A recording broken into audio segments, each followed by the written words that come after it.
This last weekend, I sat down with a gentleman who asked me, what is the difference between marketing and sales?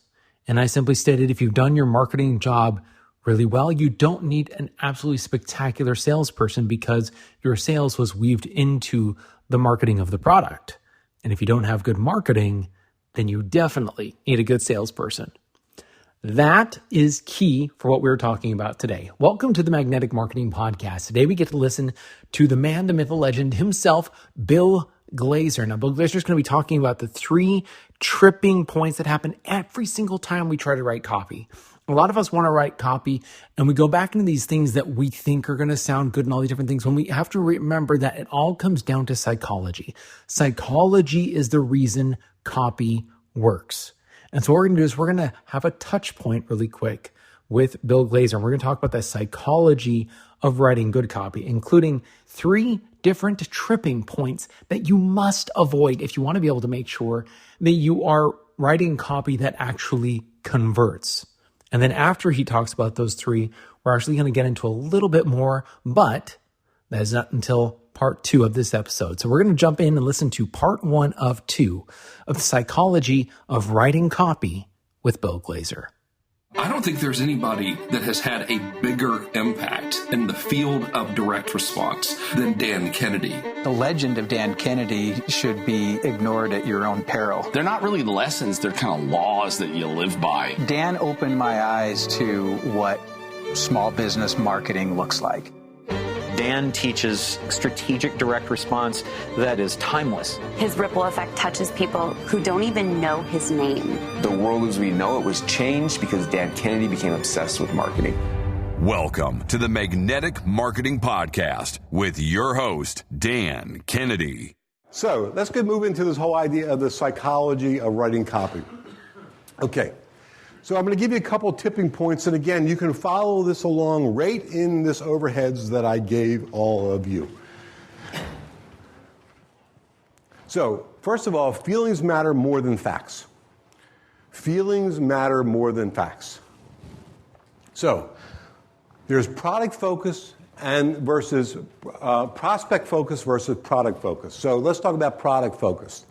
Why is this product better? What is the product story, features to benefits? So most people, when they're sitting down and they're looking to write copy, and interestingly enough, most of you are writing copy for your own businesses. You're not outside copywriters for others.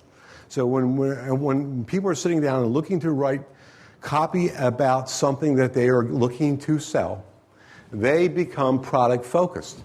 Why is it they deliver a message, why this product is better, what is the product story behind it, and what are the features and benefits.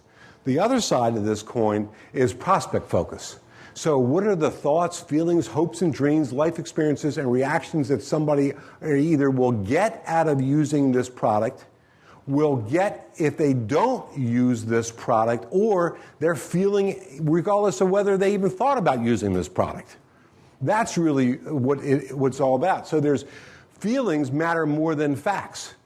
Everybody kind of pays more attention to the facts, the product focus side, and not nearly enough about feelings. So as I said here, most people spend most of their copywriting efforts on facts.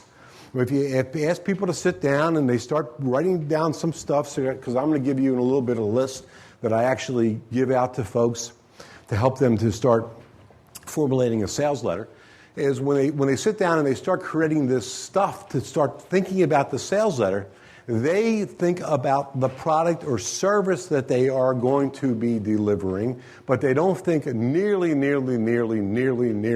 enough about the whole feelings that people are going to have or not have by either using or not using your product. Almost everything is better sold with a psychological approach than with a product service approach. Always better so. We buy through psychology, not from product focus. The truth of the matter is there's very little that we really need to have to sustain ourselves. So there's like water and maybe like food and a place to sleep. And after all that, everything else is sort of feelings, things we want to have. So I have a Porsche, okay? And I could easily have one of those little mini thingamajiggies, okay? And it took me, I didn't drive my Porsche here today, but it took me an hour and a half to get here from Baltimore. The little mini thingamajiggy would take me an hour and a half to get here from Baltimore. My Porsche would take me an hour and a half to get here from Baltimore. Actually, my Porsche would take me a little longer because I'd probably be pulled over twice by the Pennsylvania Police Department, but for speeding. But they both would get me here. But why did I buy a Porsche versus one of the little mini thingamajiggies? Is because it wasn't because it made get me here faster. There was feelings involved in that. Negative emotions are far, far more powerful than positive ones. And most people, when they think about emotions, so if they now get to this leap of, let's think about the psychology of writing copy that sells, when they get to this, what they then talk about is what are all the great things that are going to happen to them by experiencing this. They don't feel about what are all the things they're going to lose by not experiencing this. So negative feelings are much more powerful than positive ones. So you want to really think about this a lot in your copy. People buy for two reasons, and two reasons only. One is they buy for a gain. They're going to gain something by buying. And the other one is they're going to lose something by not buying. And fear of loss is much, much more powerful than personal gain. So if you're going to default to one to the other, you always want to default to fear of loss. Now, the truth of the matter is to do it right, you do both. You put in what's your personal gain and the fear of loss. But the negative emotions, that fear of loss, is much more powerful than with the positive gain that you're going to get from it. So let's just do like a little example. And actually, this thing, it must be, that's how you get it to work, right? You keep tapping it until it works, or you turn the knob up, right? So this is the end of October when we are doing this. And we're about to come upon Halloween.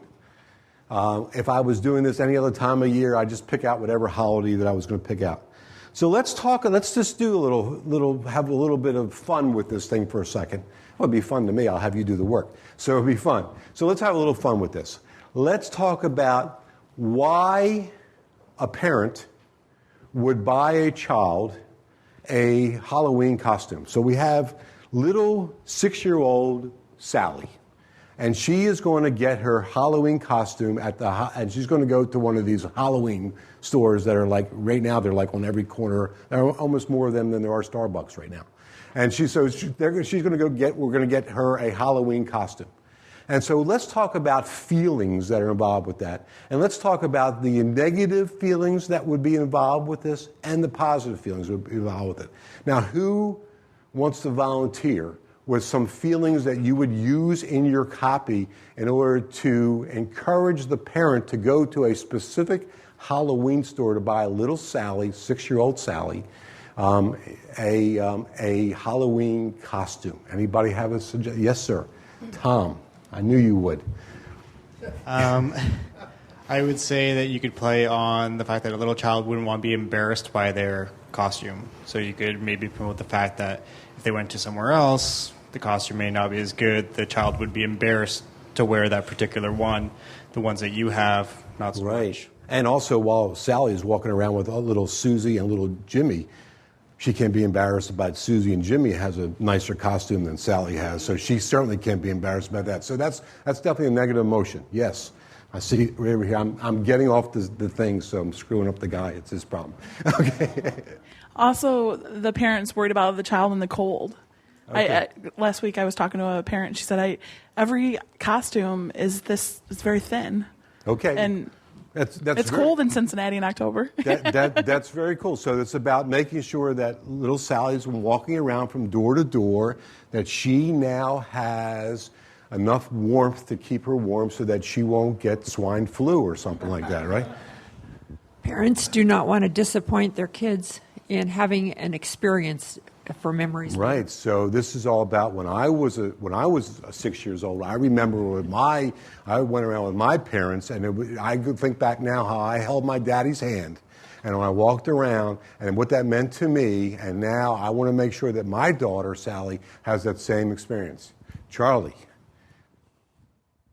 you could touch on safety. There you go. Fluorescent colored suits so the kids don't get run over. There you go. That's the big one. I mean, that would be my big one, is the whole, and by the way, every one of these that you all said, I'd use them all. I didn't think of them all, which is the reason why you always want to be in a mastermind group, by the way, is to figure out how to mastermind together with ideas you didn't think of. But at the same time, the big one is safety. You can't get more fear than safety. You don't want Sally crossing that street where all of a sudden a big truck driver comes along and doesn't see Sally in the efflorescent, outfit, so we got to make sure that she's safe. So all these things we said. Anybody else want to jump in? Oh, we got a lot of people that are worried about Sally. Okay, yeah. So far we just talked about worry about the kids, but the biggie is the mother having to come up with a costume every year and make it, because that's the way it used to be. And you can remind them remember when you used to do that. Aren't you fed up with it? And having to come up with something creative that's not going to create all those problems for your child. So it's now direct to the parent. Yes, sir. Well, the other side to that is you have a shop that creates very unique costumes, so their kid's not like everybody else. Right. And so now that moves into the other side. So now that moves from fear, and really this gentleman was sort of getting there also. That moves from now fear to the gain.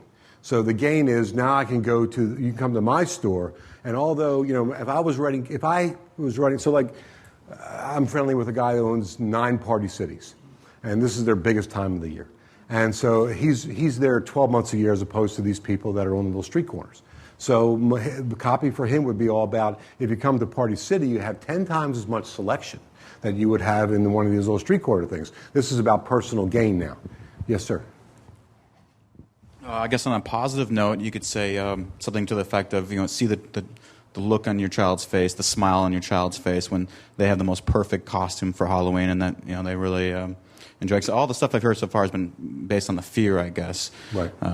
Well, these last two are positive gain. So, like for example, I do a fair amount of. One of my clients is NAPMA, National Association of Professional Martial Artists. Okay, and so when we create things for them, it's not about teaching people how to be a better martial artist. It's about when their kids come there, is the self-esteem that they get, and actually it helps them feel better about themselves. They get better grades going forward. It's all about that. That's what we talk about. We don't talk about the fact that they know how to do the better karate chop. I don't even know if they even teach karate. I don't know how to do it. I just know how to write copy for them. I think to address the safety issue, what I would do if I owned that store is I would say we offer, this is the only store that does it, we rent a GPS unit so you can track which streets your kids are going up and down so that, for safety issues, you'll know where they're at all times, because that's a big issue. Yeah. So now I just want to point out something to you. Now think about what's starting to happen here now. We're starting to move from feelings to benefits and features. So like the GPS system is really a benefit and a feature. But a lot of this other stuff is about feelings. You've got to use them both, but our natural reaction is to go to benefits and feelings. But do you understand how when we did the feeling stuff first, how that's a lot more powerful? If I am now a parent that's worrying about little Sally, and I want to make sure she's safe when she crosses the street. I want to make sure that when she walks with her 2 other friends that she doesn't feel like she's in this 21st century beggar costume compared to these other folks. I want to make sure of all these other things that we talked about, their feelings. Do you see how that becomes such a more powerful sales letter that you send out? That's now getting into the psychology of writing copy. Now, think about something for a second. If you open up the Philadelphia Inquirer, and you open up today, and you see in there ads for Halloween costumes, what are you going to see? Price. Everybody's showing price. Nobody is showing feelings. Now, I'm not going to tell you that you can't use price, but they're only using price. That's a big mistake. Is you actually see how when we just took any one thing, Halloween, and the only reason why I chose it was because it was coming up, okay? If I was doing this in end of December, I would be using Christmas or New Year's. I could use anything. And every business has feelings that are attached to them. You've got to figure those feelings out. Okay, for psychological tipping point number 2. Preparation is important as the assembly of the copy itself. So, You must get inside the head of the prospect, and you have to understand the person that the copy is being aimed at. I'm going to take you to an exercise that we actually gave last year to our Peak Performers Group members. I think, Karen, you were in the room for this, not last year? Okay, so Karen is one of our Peak Performer members, so I couldn't remember when you joined us. So last year I gave our Peak Performer members this exercise. And this exercise moves right back to this last slide that I was showing you before. Is preparation as important as the assembly of the copy of the self? You must get inside the head of the prospect, understand the person the copy is being aimed at. Now, most of you who I asked you a few moments ago, how many of you are writing copy for yourselves? Most of you raised your hands. Only, I think, 3 of you in the room were professional copywriters writing copy for other folks. In most cases, when you're writing copy for yourself, you have a specific customer in mind. Myself, as a copywriter for others, I'm often having to write copy for a whole lots of people, lots of different professions. Matter of fact, basically today, I really like to narrow it down to 2 genres, although I find it hard to do it. But one of the genres I like to write copy for is for actually to help people fill seminars. So I write copy for people who need to fill seminars. And the other one is for information marketers. Those are the 2 areas I spend most amount of time with. But I also, right now, am involved in a project to write some postcards for a dentist. And I'm involved with a project also to write postcards for a guy who's a Google AdWords provider, service for them. And so I get into other areas. And when I do that, I've got to do this exercise either in my head or with the client each time. When you are writing copy, usually for yourself, you have one client, one genre that you are writing for. And it actually makes it easier because you want to do this exercise and spend the time it takes to do this. As a matter of fact, at our Peak Performers meeting, we did it over 2 meetings, and each meeting is 3 months apart. So you'll see the exercise in a few minutes. So the first thing we did at the first meeting was this: mistakes my prospects make. Make the list. What are the mistakes that my prospects are making? So every one of you who are writing copy for specifically for yourselves, you've got this prospect in your head. What are the mistakes that my prospects are making? So you want to take these home with you, because I'm not going to have you sit here and fill these out. I can assure you that if you spend the time to do it, this whole thing, you will find it monumentally valuable to you. As a matter of fact, I'm going to prove it to you in a few moments, just how valuable this thing is to you by example. So the first list is mistakes my prospects make. Then after you do that, you have exercise number 2, which is carefully examine your list of your prospects' mistakes. And then after you carefully examine your list of your prospects' mistakes, then you want to mark off the ones that, 1, mistakes that they don't know they're making. So now you got by the way, in the first list, I think there was 8 of them on there. Is that what I had? 8 on that first page? 12? You don't have to limit it to 12. I mean, we had, in Peak Performers, we had people come up with dozens of mistakes that their prospects are making. You don't have to limit it to 12. Don't get to 12 and say, okay, I'm done, So the first list is mistakes that they don't know that they're making. The next one is mistakes that they think that they should be doing but shouldn't. 2 different lists. All right, I'll clean it up for you. So the first one is mistakes that they don't know that they're making. And the second one is these are mistakes that they're making, but they don't realize they're making them because they think they should be doing these things. That's what it is. 2 different lists, and you got to deal with them differently. And so the second list is mistakes that they think they should be doing, but they shouldn't. In your copy, you got to point out to them that these are mistakes that you're making, and you think that you should be doing these things, but you really shouldn't be doing, and here's why. And then the first one is mistakes that they don't even know that they're making. Okay? So that's exercise number 2. Exercise number 3 is building your own Sydney. So I think actually, what did I hear? You called somebody, Louie, okay? So I didn't know you were doing that, Mike, but that's great. And so when I first wrote my sales letter for my BGS marketing system to menswear retailers, this is back in 1998. First time I wrote that sales letter for that. I looked at all the menswear retailers in the United States, and I figured out I wanted to name the person I was talking to. And I called him Sydney. It's a fictitious person, but I call him Sydney. But it really helps you focus to give your person a name. So I called him Sydney. And so this is describe your ideal customer's traits. Their age, their personality, how they live, what they enjoy doing, political affiliation, religion, career, education, age. Again, I had that twice. Big city, whether they live in a big city versus a small town, homeowner versus renter, male versus female, marital status, children, grandchildren. When I was talking to Steve on the break, he told me some very personal things about his folks that he knows about them. That should be on that list too. Don't narrow the things to the things I gave you. Make it as long as you possibly can. So describe your ideal customer's traits. And then I have gave you 21 here. If you can go out to 50, that's okay. That's fine. So that's exercise number 3. Exercise number 4 is to name your Sydney and determine his or her 8 most common traits from your long list of traits.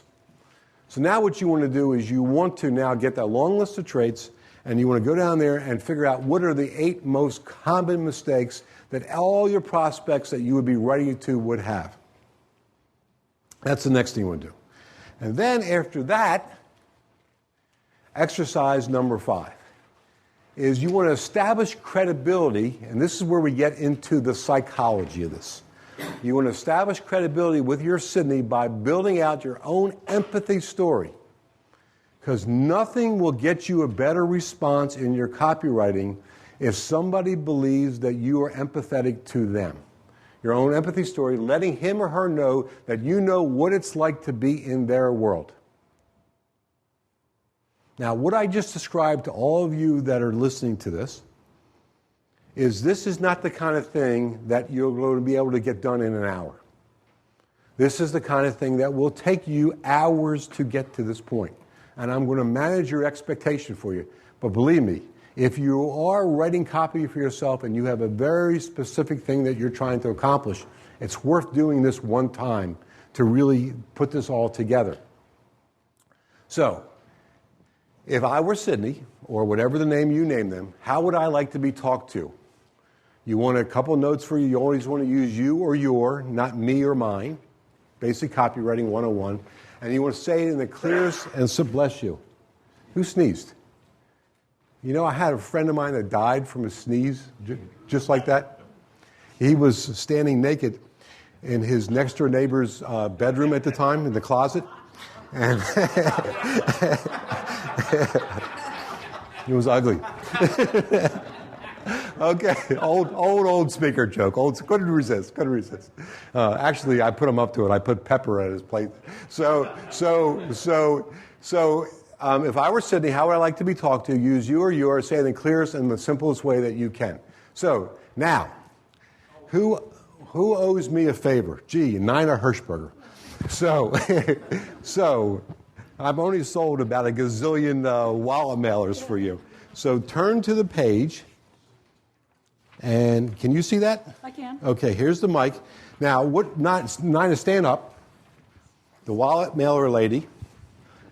So this is the winning entry we got from Peak Performers. Now, this was from a lady named Gail Carson, who is known as the SOB, Spunky Old Broad.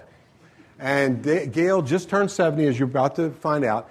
This was the winning entry that after she went through the actual exercise that I just showed you, you got it there, but listening to it, and Nina has been practicing this now for months, you're going to hear her read this. Go ahead, Nina, thank you.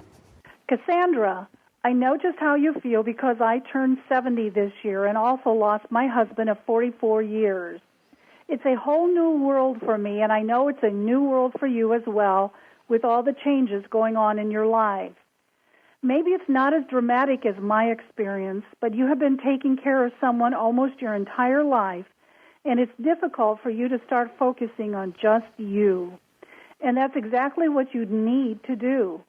In the last 5 years, I had my third bout with breast cancer, the most devastating of all, lost my oldest son, had custody of a tween grandchild, and was a caretaker for my husband. I still had to run my business, take care of our properties, handle the household, fill volunteer duties, and stay sane. Did you multitask the same way? Did you have dozens of people and things pulling you in different directions? I certainly was busy from morning until night and sometimes wondered if there was a light at the end of the tunnel. However, one thing I learned early on was that I had to take care of me. So I learned how to operate the computer and how to market my business online, continued my daily workouts, my number one at peacetime and stress reducer, got a dog and cat who love me unconditionally, organized my time for maximum effectiveness, and tried very hard not to get trapped by circumstances surrounding me. You must believe that your past is not your future. You are not stuck or defined by tradition, and you don't have to listen to what others tell you should do. Focus on the right things, the ones that bring a smile to your face. Find that passion and focus. Experience the excitement. Live your dream. I know that you look and feel, that how you look and feel are important to you.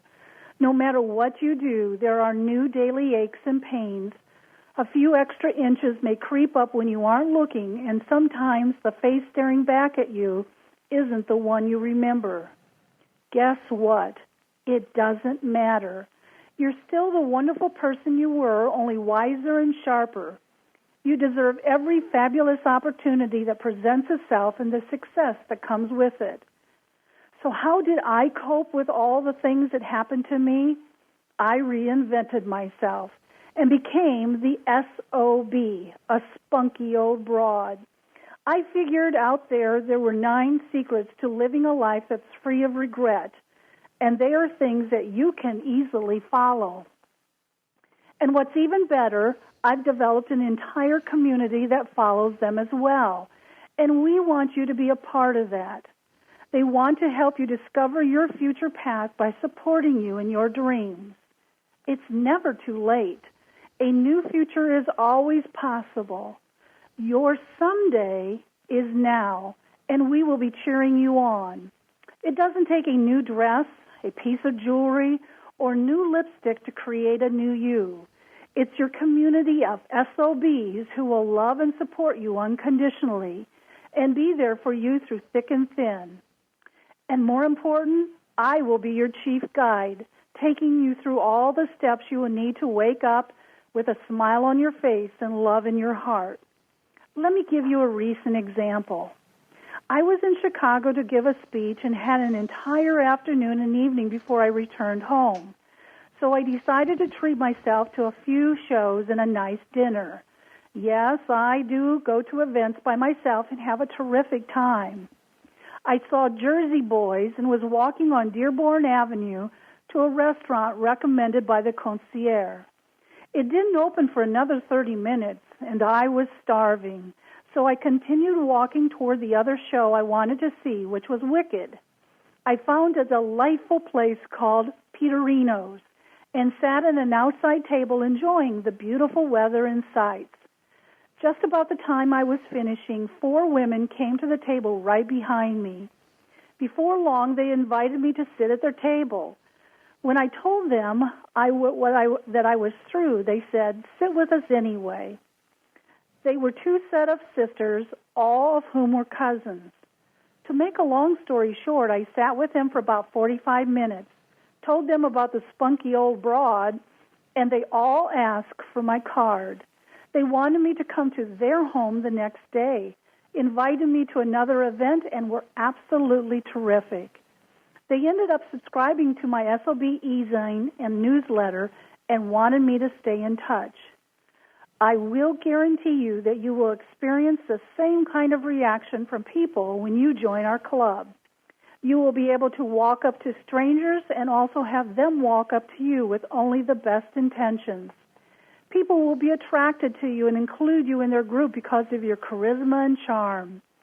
You will find the invitations will come to you for all kinds of activities, from art classes to book clubs to theater groups.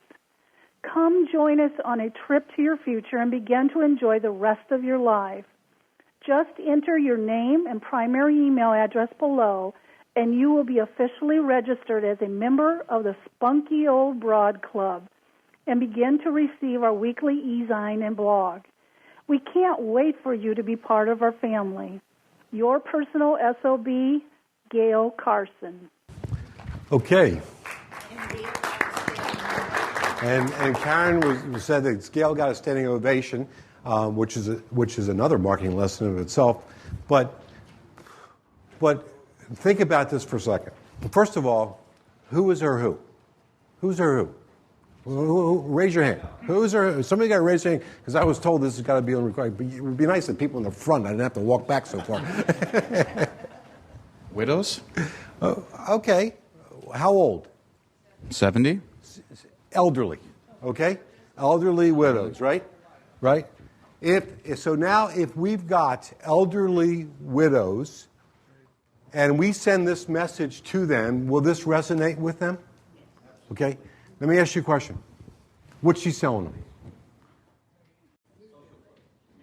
What is she selling them? Where's money exchanging hands? When you sell something to somebody, money's got to exchange hands. First rule of Bill Glazer's. Okay, so where's money exchanging hands? Excuse me. Where's it exchanging hands? Huh?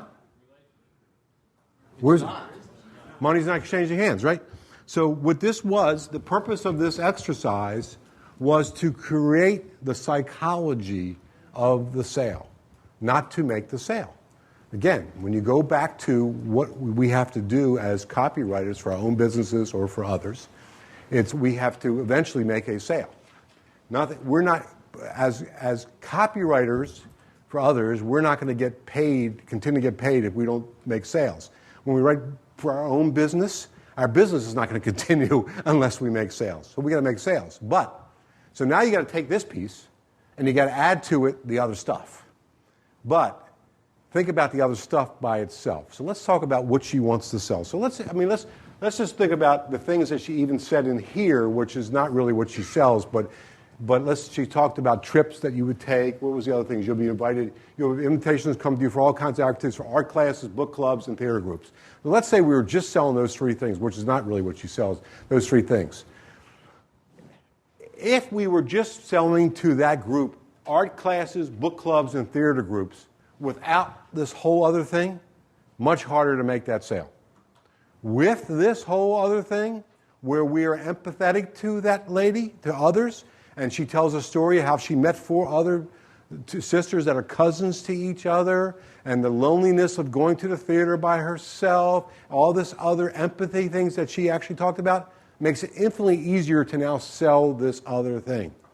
So what do most people do when they're looking to write copy? They're only talking about the product. They're only being product focused. They're not being feelings focused. This is 2 pages of feelings. It makes the job of the sale infinitely easier. See, when I went back for my BGS marketing system and I added all the feeling stuff of Sydney in there, because at that time I was a menswear retailer for 26 years. At that time I was already a menswear retailer for 26 years. I knew Sydney's feelings because I was feeling that crap myself. So I could empathize with them. And as many of you folks can do actually in your own business, because you know your own customers very well, and you can also empathize with them. But you can see how it makes the job of the sale so much easier. So Jim, again, you sell insurance, is that right? Group health insurance, okay? So if Jim comes, which I know you don't do, I hope, if Jim comes and just sits down and talks about group health insurance to his prospects, where he's only going to talk about the product, that's not nearly as good as also talking about all this other stuff for his prospects. The group health insurance now becomes almost irrelevant, and price actually is no longer as relevant at all when we are actually empathetic to them. This is all about the psychology of the copy. Now, when you do that, we actually come up with the next exercise.